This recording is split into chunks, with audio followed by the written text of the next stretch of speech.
continent on the move is a continent under pressure, from a swift military intervention to a fierce political crackdown, and from mineral wealth to cinematic gold. Africa is in a constant state of action. Tonight, we'll break down the 8 stories that define this moment and show you why every single headline matters to the global balance. This is the African News Update on Top Accolade News. The headlines. ECOWAS mobilizes regional forces to quash coup attempt in Benin. Nationwide strike announced in Tunisia. Uganda's opposition leader Bobi Wine beaten during campaign stop.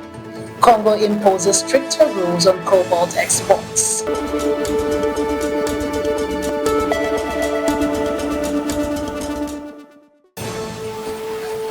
The first major test of regional resolve is now on a success story. ECOWAS has ordered the deployment of a regional standby force to Benin, following a failed coup attempt by a small faction of soldiers who briefly claimed to have removed President Patrice Talon from power. Troops from Nigeria, Ghana, Sierra Leone and Cote d'Ivoire will support Benin's army in preserving constitutional order, while Nigeria has already sent fighter jets and offered ground forces at Benin's request. Interior officials confirmed the mutiny was contained, and President Talon later declared the situation fully under control. The swift action signals a firm regional stance against unconstitutional changes of government. From threats to power grabs to citizens striking for survival, Tunisia's main union, the UGTT, announced a nationwide strike for January 21st to demand wage negotiations and protest the government's crackdown on critics, a move that would disrupt key public services and intensify unrest amid a chronic cost of living crisis. The union was a supporter of President Kais Saied's 2021 parliamentary shutdown, has increasingly opposed his measure as an attempt to consolidate one-man rule, with recent street protests highlighting public frustration over arrest of opposition figures.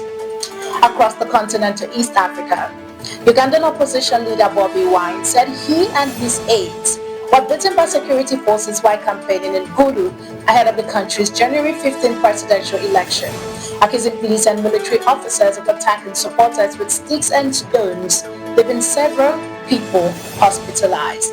Uganda's military spokesperson Chris Magezi claimed Wine's team had violated campaign rules by forming an illegal possession, while the UN Human Rights Chief Ilka Talk warned of an intensifying crackdown after at least 550 members of Wine's National Unity Platform were reportedly detained this year, a development that once again underscored the high-stakes challenges he poses to President Yoweri Museveni.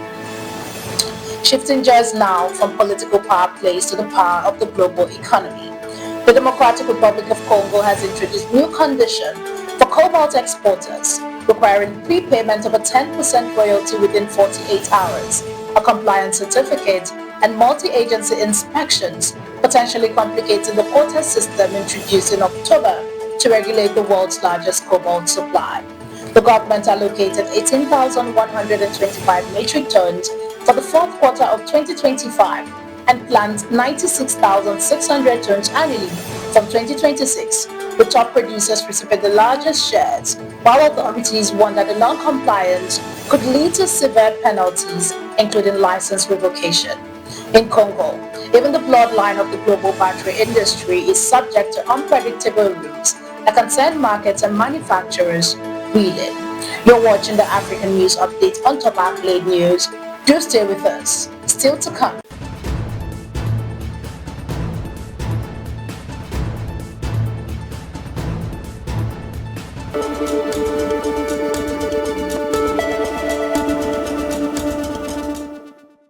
Thanks for staying with us.